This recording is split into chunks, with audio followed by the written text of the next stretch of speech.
আসসালামু আলাইকুম ভিউয়ার্স, আজকে আপনাদের দেখাবো কুসুম্বা মসজিদ, যা অবস্থিত নওগাঁ জেলা শহর থেকে ৩৫ কিলোমিটার পশ্চিমে কুসুম্বা নামক একটি ঐতিহাসিক গ্রামে।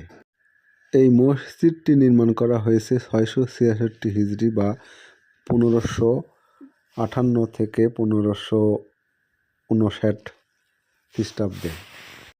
এই মসজিদের সামনে ৭০ বিঘা জলাশয়ের একটি বিশাল দিঘি রয়েছে, যা এই মসজিদের সৌন্দর্যকে আরও বাড়িয়ে তোলে।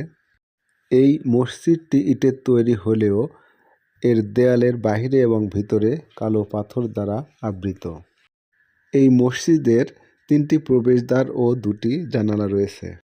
এছাড়া এই মসজিদের ছাদে ২ সারিতে ৩টি করে ৬টি গম্বুজ রয়েছে।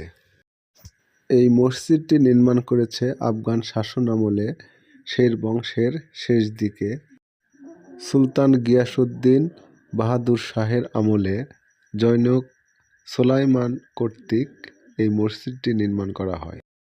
মসজিদটির ভিতর অনেক সুন্দর এবং মেম্বারটি অনেক সুন্দর কারুকাজ দ্বারা নির্মিত। বিশেষ দ্রষ্টব্য: বাংলাদেশ সরকারের অর্থ মন্ত্রণালয় ১৯৭২ সালে ৫ টাকার নোটে কুসুম্বা মসজিদের ছবি মুদ্রিত করে।